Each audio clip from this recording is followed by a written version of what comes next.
Well, we have some interesting things happening in the sky this week and currently today that are being highlighted by the cards that I drew for this week. First, I'm going to go ahead and walk through where the planets are at so you can identify them when you look out at the night sky. And then I'll walk through the cards so you can have a better understanding of why maybe some particular cards are showing up to highlight some influences that are happening in our personal lives and around the world.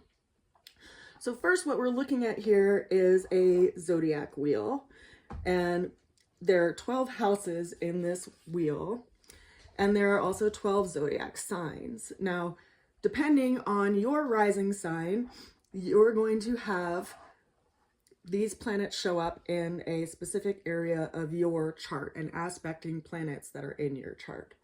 Now, to just walk through where the planets are today, we see that we have the sun just over the midpoint of Gemini.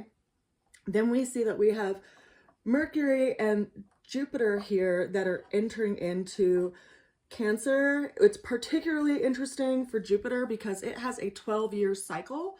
So it will be in the sign of Cancer for the next year. Jupiter also rules the sign of Cancer, and so it's in its home. It's comfortable in that house. Depending on where that house sits in your chart, it could be bringing about a lot more movement, or it could be, just highlighting and expanding some area of your life, because the planet Jupiter is a planet of expansion. Now, we also have Mercury, who just crossed over this precipice. So we have Mercury and Jupiter just had a conversation of sorts. And then we have Mars, which is approaching the end of Leo. We have the moon, which is moving into its full moon position. It's almost at 180 degrees from the sun. It's around 10 degrees of Sagittarius, but it's the fastest moving celestial body. So it will be in position to be an opposite of the sun tomorrow. We'll be experiencing a full moon, so we'll be able to see that. We have Pluto over here, retrograde in the beginning degrees of Aquarius. We have the North Node in the ending degrees of Pisces. And then we see that we have Neptune and Saturn that just entered into the sign of Aries. We have Chiron at the ending point of Aries, and then we have Venus, who just moved into Taurus. Now, it rules the sign of Taurus, so it's also in its home and is comfortable being there as well. And then we see that we also have Uranus over here at the ending degrees of Taurus. Now, what's interesting and what I want to highlight are a few different things.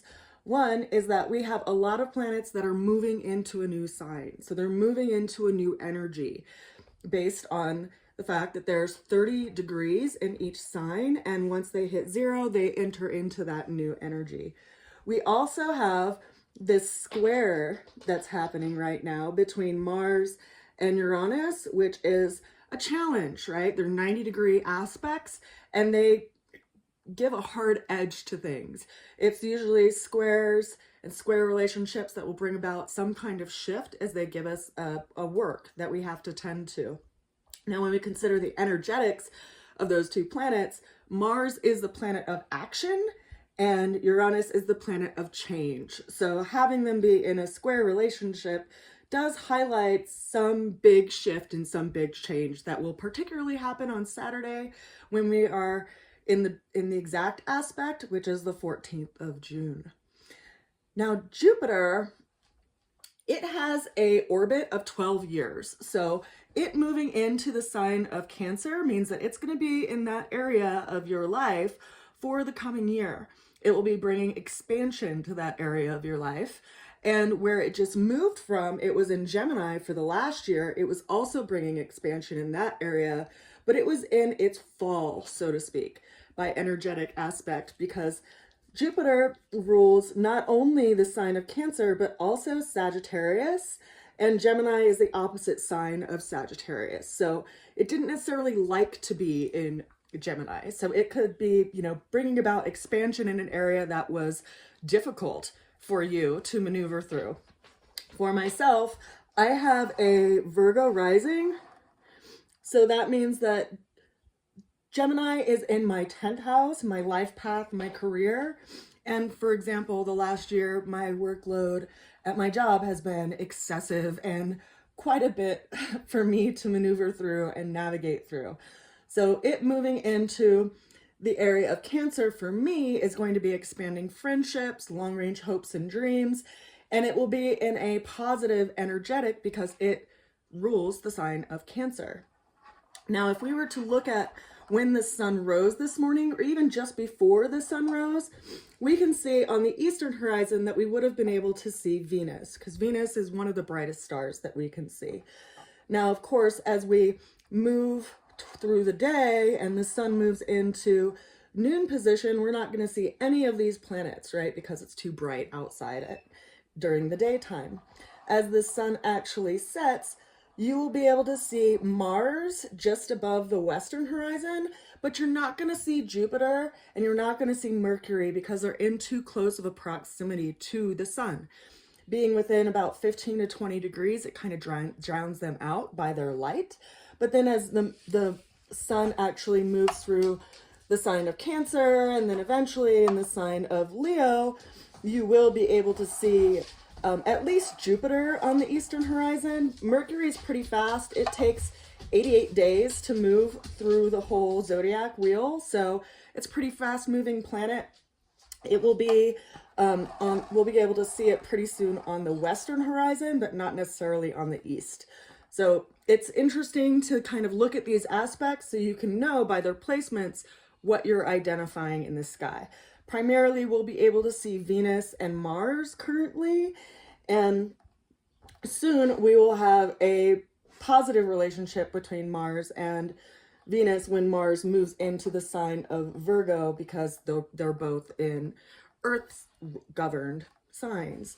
Now, when we look at the aspects that are going on with the moon, we are looking at a full moon, and consider that anytime there's a full moon, things are brought to the surface. There's a light being brought to that surface, and so wherever you have Sagittarius in your chart, you'll see something be revealed.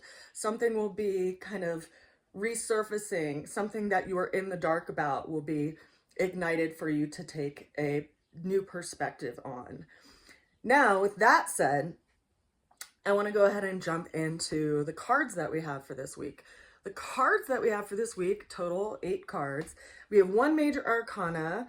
We have 2 wands, 4 swords, and 1 pentacle. So no cups are on the table today, but we do have the opening card of the charioteer, or the chariot, which is a water-governed sign. It's actually speaking to the sign of Cancer, which is governed by the moon. So this is really highlighting what's going on in the sign of Cancer right now, which is Jupiter just entered Cancer. Jupiter will be expanding and in this area of your life, wherever you have Cancer sitting in your natal chart. It will be bringing some kind of help, some kind of expansion, and Jupiter is considered like the Santa Claus of the zodiac. So it can bring things that are fruitful to our lives. And being in a house that it likes to be in, it's like it's been on this 12-year journey and it's finally come home. So what has it gathered on its journey? What is it now bringing to light in this space? And what is it expanding in this area of your life? You can look back to 12 years ago and get an idea or a snapshot of how this energy showed up in your life then.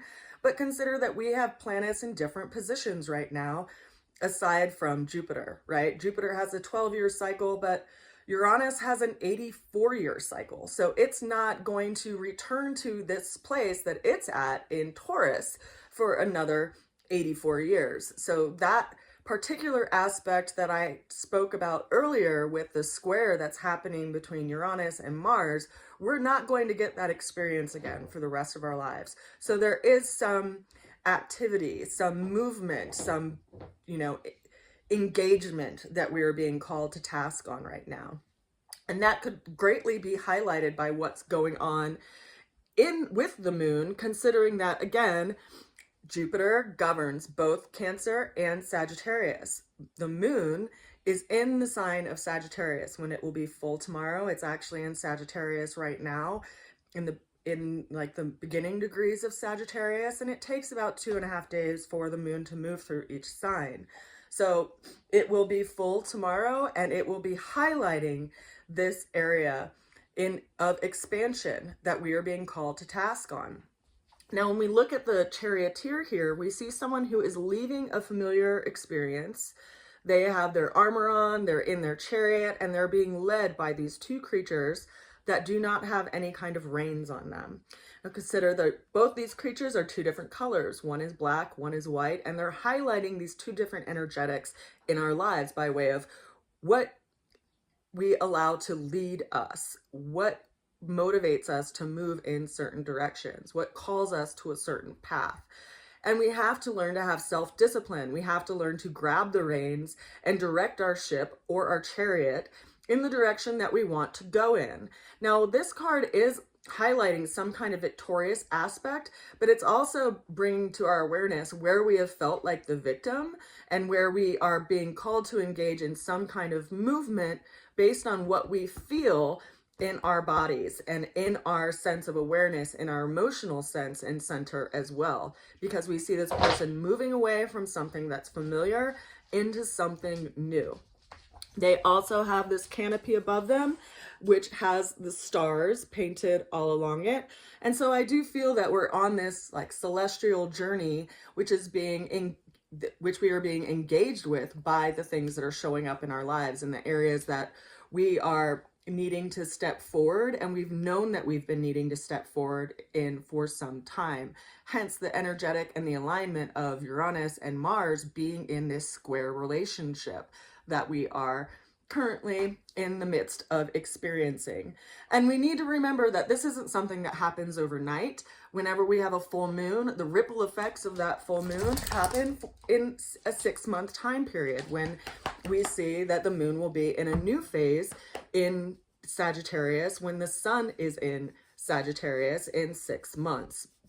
So we have some new kind of area of our lives that we are being called toward, quite literally, by the things that are going on in our lives. Now, I have to say that that is supported by what's showing up as our challenge. Our challenge is the Six of Wands. Now, the Wands is our motivational force. It's our will, right? It's the fire within us. And we see this person is moving forward based on their past victories. And that's what we're being called to do. We're being called to take an inventory of where we've had successes and what we're also being encouraged to move toward. Now, we can see in the background there are people that are supporting this movement, and there might be some people that are a little jealous of this movement, but you can't let your wings be clipped by people who are jealous and frustrated to see you grow, right? We can't let the weight of others' perceptions bring us down.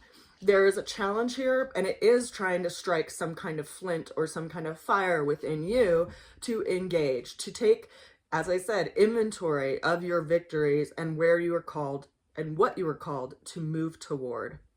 Now, the way through that experience and that challenge showed up as the King of Swords. The King of Swords is the power of knowledge, the power of knowing. This is associated with the sign or the planet, the sign of Aquarius, which right now has the planet of Pluto in its beginning stages.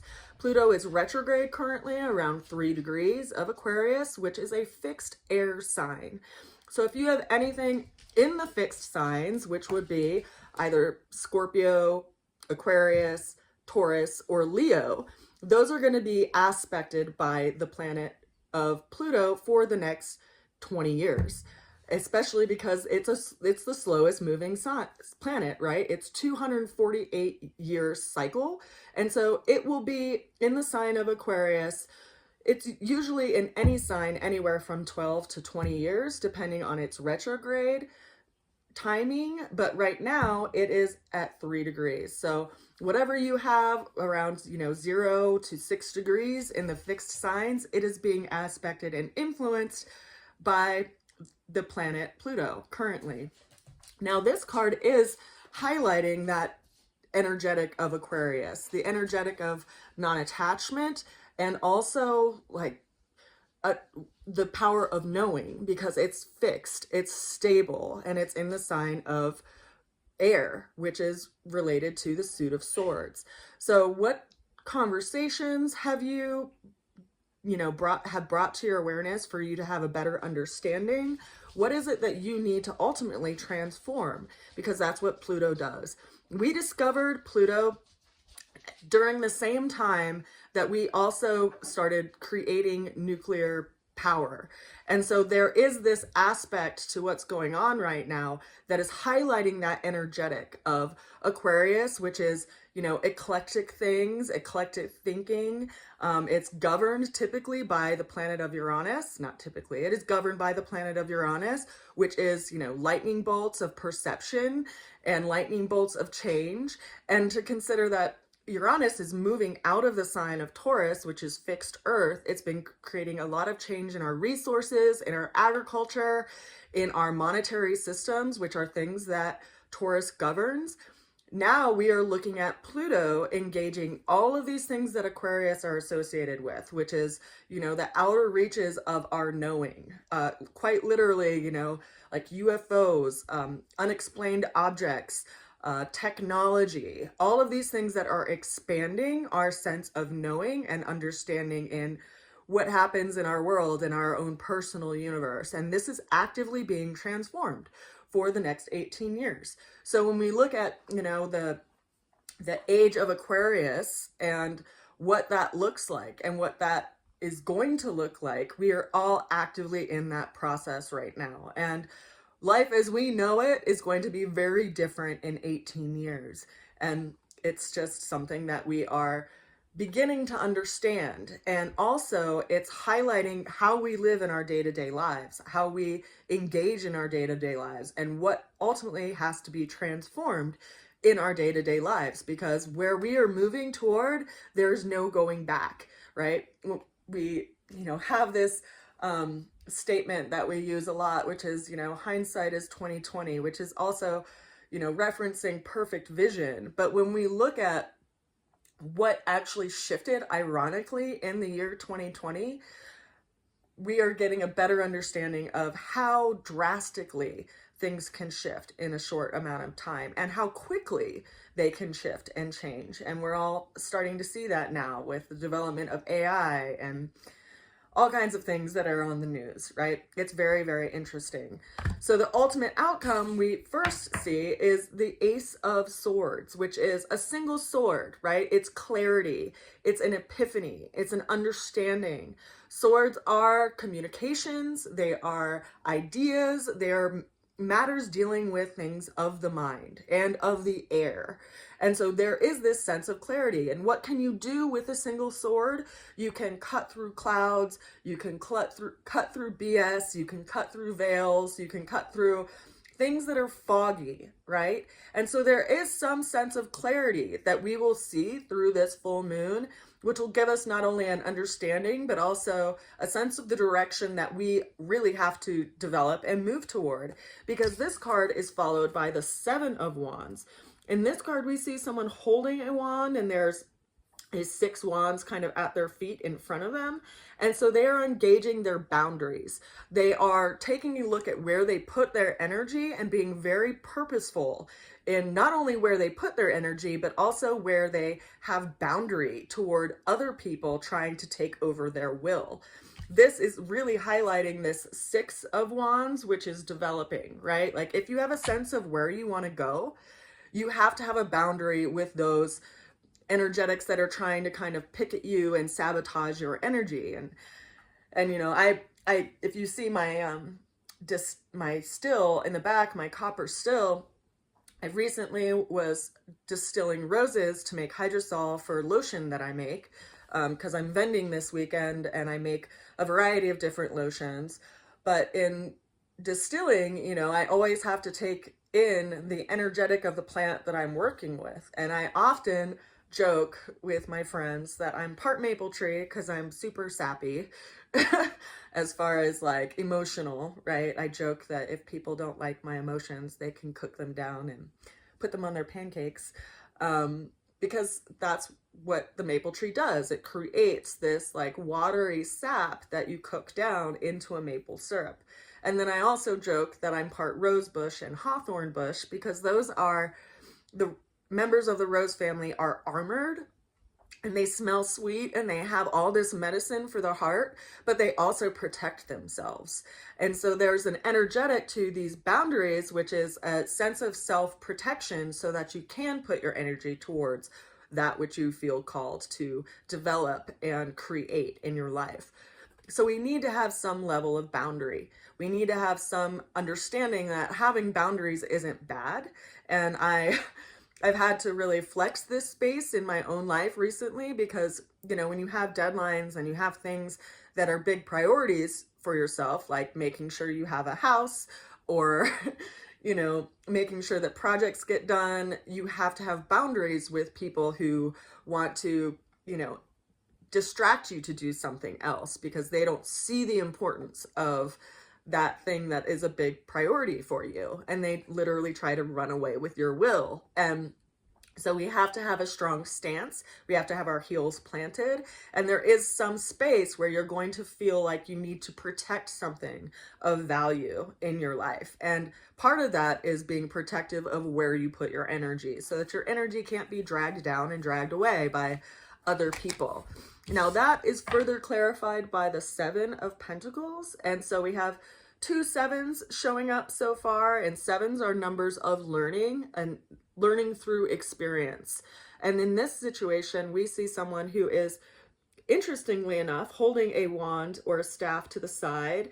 They have a pentacle underneath their, or in between their 2 legs, and then there's these 6 other pentacles growing on the bush beside them.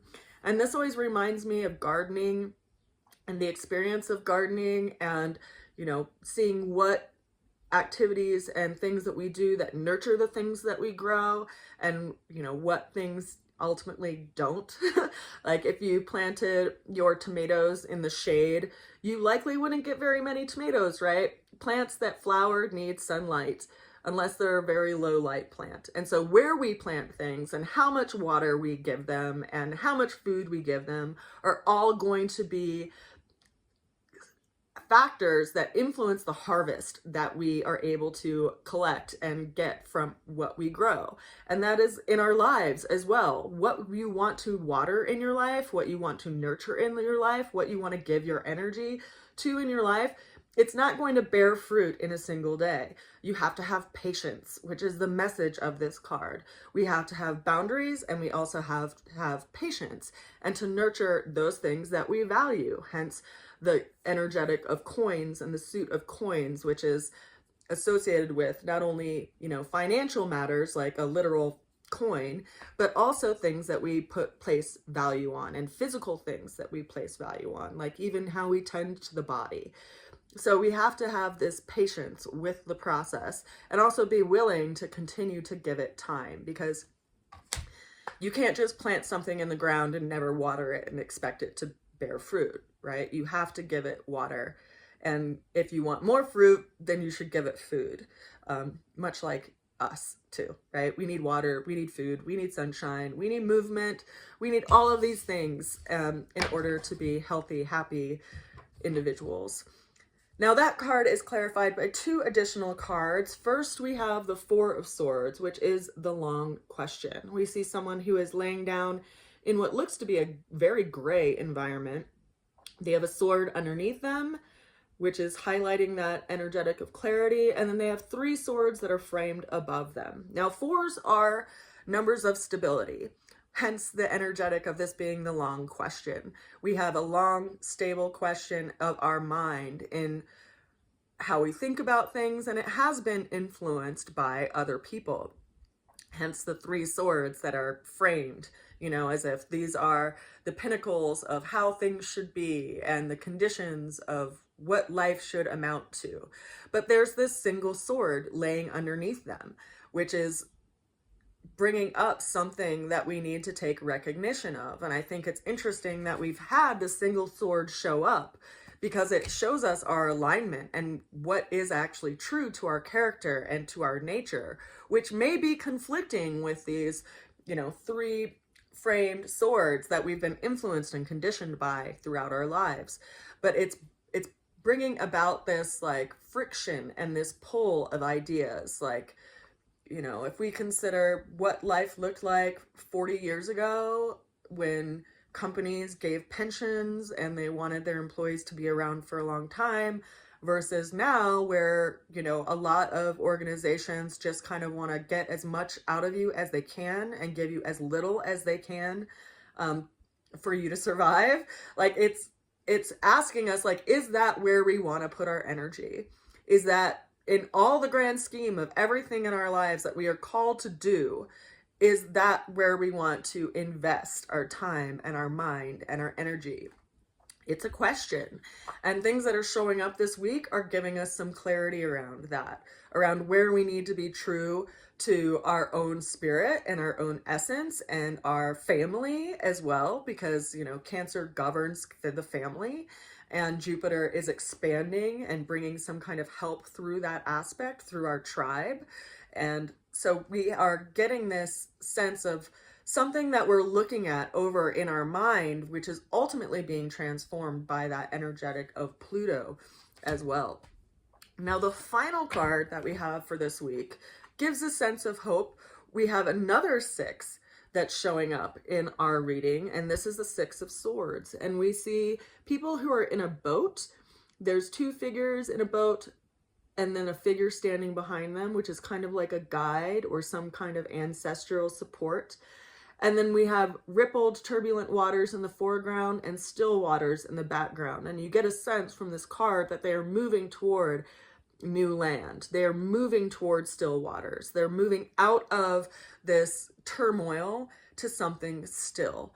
So there is some aspect of this card that is telling us, like, we are moving towards something, but we have to get through these turbulent waters first. We have to get through this storm, this kind of energetic of working through the emotions of a situation to move towards something that will give us more stability.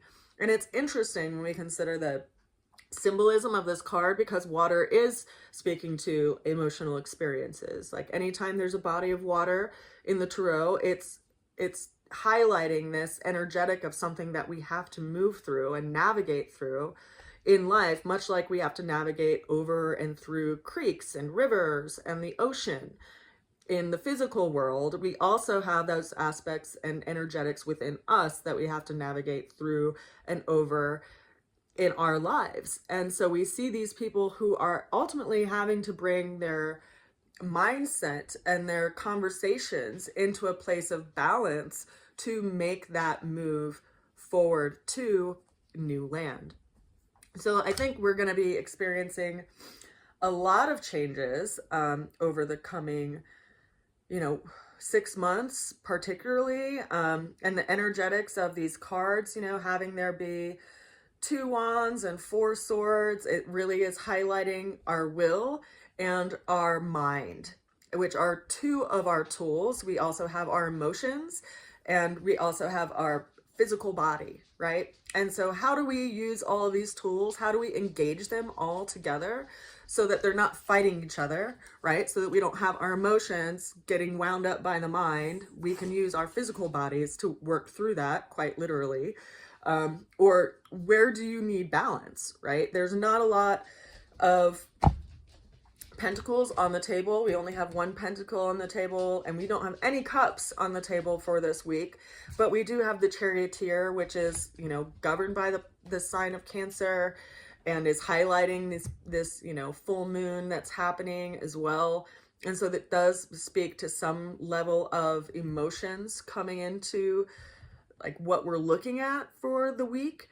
But ultimately we're stuck in like, how do we act? Where do we act?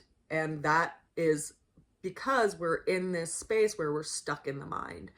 Now, consider that Gemini, right, is where the sun is at right now. And that does also govern the mind and communications and interactions in day-to-day affairs and short distance travel. And we've had Jupiter expanding that space for the last year. And so having it move and shift into the sign of Cancer is going to bring some relief in that aspect. And we now have Mercury moving into Cancer along with Jupiter. And so there's this shift from spending so much time in the mind and expanding so much energetics in the mind and contemplations of where we want to go to something that is more solid, because it's like Jupiter has been on this like 12-year adventure, and it was just so excited to go home and anxious about what it would look like, much like, you know, if you've been on a big trip and you start getting excited to, you know, sleep in your own bed and make food in your own kitchen and spend time with your creatures or whatever it is, you know, that you like to do in your home, in your sanctuary. And that's where we are calibrating to right now. That's what we're shifting toward right now.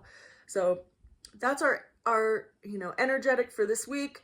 I do have a vending gig this weekend, so I have been busily prepping for that and preparing for that. And then I will start offering the bigger snapshots for people's rising signs, so you can get a better understanding of where these energies are showing up specifically in your life based on your rising sign. I've had a lot of feedback that people would appreciate that. That will be a longer video, so it'll probably just be on YouTube, but I will let you guys know when I place it up in other social media outlets so that you know when to go there and when to check it out. Also, you know, you can, of course, like go find me on YouTube, which is Delaney's Well, and subscribe, and then you'll get notified when I put up any video if you don't necessarily want to be on Facebook or Instagram or the social media outlets. So I send you a good wish, I send you a lot of love, and I look forward to seeing what you're growing and building, and what you're called to nurture in your own life, because I've definitely been feeling the pressure to make some changes in mine. And that is, you know, again, because of where the planets are at. Like, I have my moon is at 27 degrees of Leo, which is currently being aspected by Mars. My Mars is at 25 degrees of Scorpio, which is currently an opposition to Uranus and square Mars. And so I have a lot of things that are influencing big changes in my life and engaging me in a lot of ways, in a lot of very powerful ways. And so if you have placements in Scorpio or Taurus or Aquarius or Leo, you are likely feeling this pretty big too. And I just want to let you know, you are not alone. I send you a lot of love, and I'll see you again soon. I hope you have a good weekend. Bye for now.